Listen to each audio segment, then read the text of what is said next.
Hello, this is Christina Wallis and welcome to my channel. If you're new here, this is where we make lifelike flowers out of cold porcelain with our own hands. And if you're not new here, I have missed you so much and I'm so pleased to be finally making this video. To make this lifelike clematis, I'm going to be using one of my Venus of my own design that is on sale in a shop right now, and you guys get 15% off 48 hours from the release of this video. So I'm going to show you how to make the white flower in its entirety, and then I'm going to show you how to tone this red flower.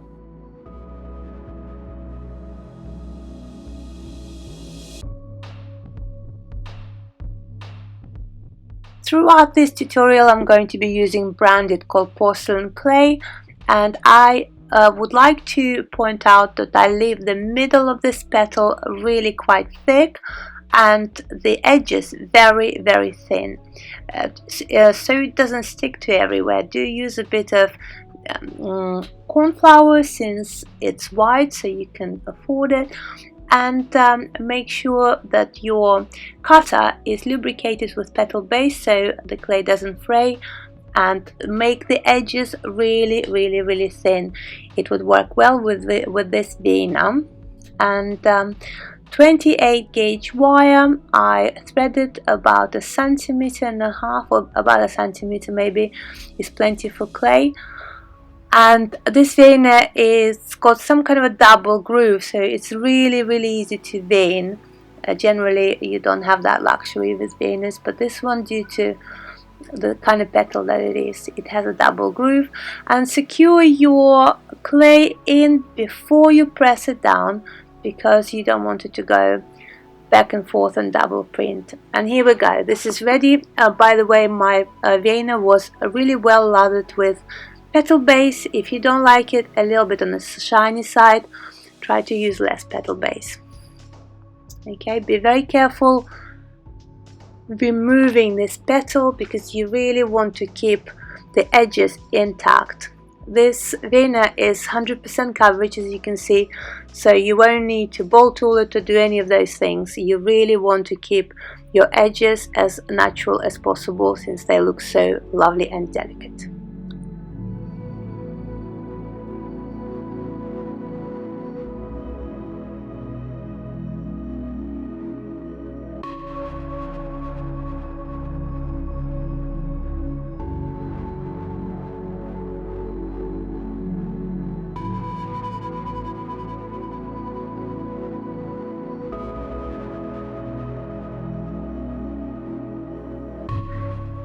So before we go into the middle, I want to give myself a very quick shout out. These are some of the venas that I have made over the last half a year or so. There are more. They're all in my shop. If you go and have a look at that clematis with a discount, you would see them all in person. So do please pop in, that would mean a world to me. And yes, let's move on to the middle. So the way I make my middle here, it's not really suitable for sugar, I'm afraid. So, and I have to roll this clay really thin. Now I have saved a couple of cold porcelain tutorials for clematis on my Pinterest board, on my Pinterest account. So check it out. You might find middles that you prefer, and on some of them you won't have to roll it quite as thin. And yeah, and I'm planning to do that in the future as well, to do some tutorial alternatives to my YouTube. So do follow it if you're interested. The link in description. By the way, when I was cutting that fray, I was using the middle part of my scissors, not the tip, even though they were straight tip scissors. If you cut it with the middle, then the result is much more consistent, I found.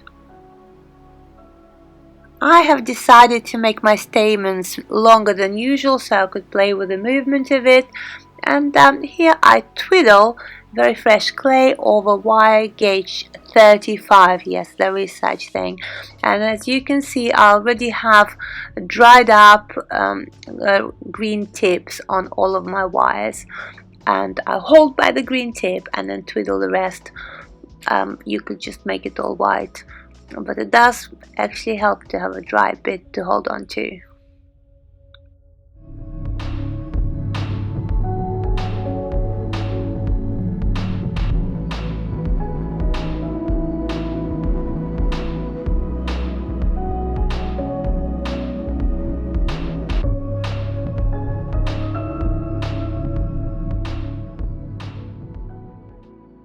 So here I have 5 petals ready shaped and dried and ready to go, and I've actually changed my mind about using all 5, because although it kind of looked pretty, I've decided to use 4 as it was such a signature look of Clematis. Counterintuitive somewhat, but distinctive look, I thought. If I remember, I always try to cut down the wires at the back to different lengths, because then the graduation of the stem is slightly more natural and I don't have pieces sticking out. So I didn't actually take the flower apart to change the petals, I just pulled one out, and yeah, I often do that with my flowers actually. And yeah, so here you could leave it like this, or you could add some more highlights at the end. See, arranging 4 petals is easier, and it's a little bit like makeup. You either go subtle or you go very dramatic, and it really depends on your mood. And it also depends if it goes in arrangement with other flowers. Sometimes it's a nice way to tie in your colors together. Just add some colors that would go with other colors in the arrangement. When you are comfortable with working with cold porcelain, start paying attention to symmetry of when attaching your petals to the back. With cold porcelain, it could be quite important, because you can really show off the back of your flower, and the neater it's arranged, the easier it is to cover it with clay.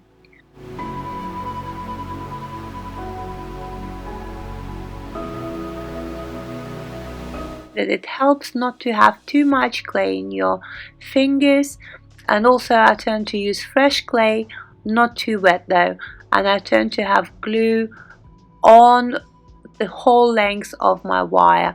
I add it if necessary, because what happens is if you don't add glue, sometimes when it's fully dry and you bend it, it starts playing up and playing silly buggers with you, and then it's really annoying, because then you kind of moved on, and repairing flowers, it's not a very nice task.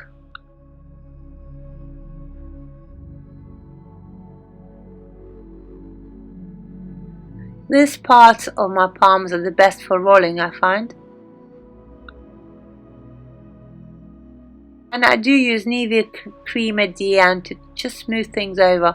I also use water at the end, but although I do try to use very soft clay, I try not to use too much water in the process before I finish, because I find that it makes things bumpy sometimes.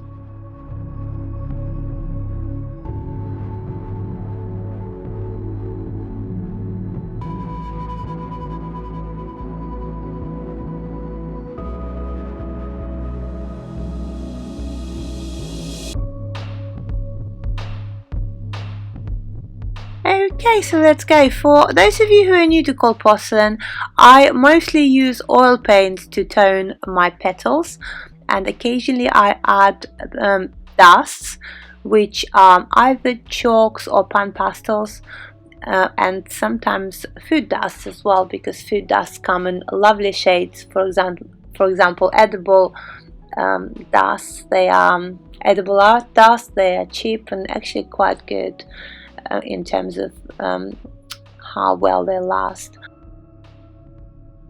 So my whole tinting philosophy is based on contrast and lights and shades in real life. So I have bits which are really quite light, and then bits that are really dark, and in nature they are the bits that are hidden in the shade, for example, and just play with the colors that I have until I like what I see. I don't like mixing colors too much because sometimes it dirties the color, and I'll always have spares. And just see the pictures that you like. Go check out my Pinterest board. I've pinned some nice flowers there. I know that toning could seem extremely intimidating, especially oil paint toning, but I suggest just bite the bullet and jump straight in. You might be surprised how much you'll enjoy it, what a good value for money that is, your effort, you know.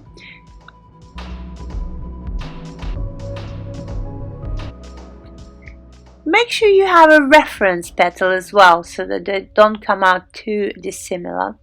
And to clear your pastel, you just smudge it a bit and then you blow in it, and voila,